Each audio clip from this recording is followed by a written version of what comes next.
خاموشی ہمیشہ سکون نہیں ہوتی، کبھی کبھی یہ انسان کے اندر مچنے والے شور کا آخری درجہ ہوتی ہے۔ کچھ تکلیفیں ایسی ہوتی ہیں جنہیں نہ تو لفظ ملتے ہیں اور نہ ہی کوئی ہمدرد، بس خاموشی ہی ان کا سہارا بنتی ہے۔ سب سے گہرا زخم وہ ہے جو کسی اپنے کی بے رخی اور پھر اس پر اس کی خاموشی سے ملے۔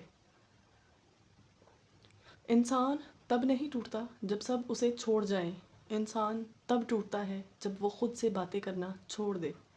وضاحتیں وہاں دی جاتی ہیں جہاں سننے والا سمجھنا چاہتا ہو، جہاں دل بھر گئے ہوں وہاں خاموشی ہی بہتر ہے۔ بعض اوقات خاموشی اختیار کرنا اس لیے ضروری ہوتا ہے کیونکہ آپ کے پاس کہنے کو بہت کچھ ہوتا ہے مگر سننے والا کوئی نہیں ہوتا۔ وہ خاموشی سب سے زیادہ جان لیوا ہوتی ہے جو کسی کے انتظار میں اختیار کی جائے۔ لفظوں کا زخم پھر بھی بھر جاتا ہے مگر رویوں کی دی ہوئی خاموشی عمر بھر ساتھ رہتی ہے۔ جب ضمیر اور لہجے میں فرق آ جائے تو انسان کو خاموشی کی پناہ لے لینی چاہیے۔ خاموشی کا مطلب ہار ماننا نہیں، بلکہ کبھی کبھی اس کا مطلب اپنے جذبات کی حرمت بچانا ہوتا ہے۔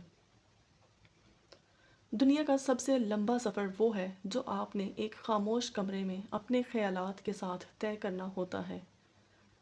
جو آپ کے الفاظ نہیں سمجھ سکتا وہ آپ کی خاموشی کو کبھی محسوس نہیں کر پائے گا۔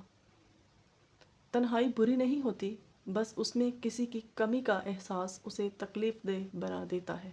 سب سے زیادہ بوجھ اس دل کا ہوتا ہے جس میں کئی انکہی باتیں دفن ہوں۔ رشتہ بچانے کے لیے دی گئی صفائی جب رد کر دی جائے تو خاموشی مقدر بن جاتی ہے۔ خاموشی وہ زبان ہے جسے صرف وہی دل سمجھ سکتے ہیں جنہوں نے کبھی دکھ سہا ہو۔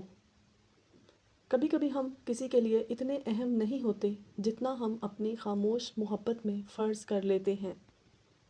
شور مچانے سے حق نہیں ملتا، کبھی کبھی خاموش رہ کر اپنی قدر کروانی پڑتی ہے۔ جب دل بھر آتا ہے تو آنکھیں نہیں لہجے خاموش ہو جاتے ہیں۔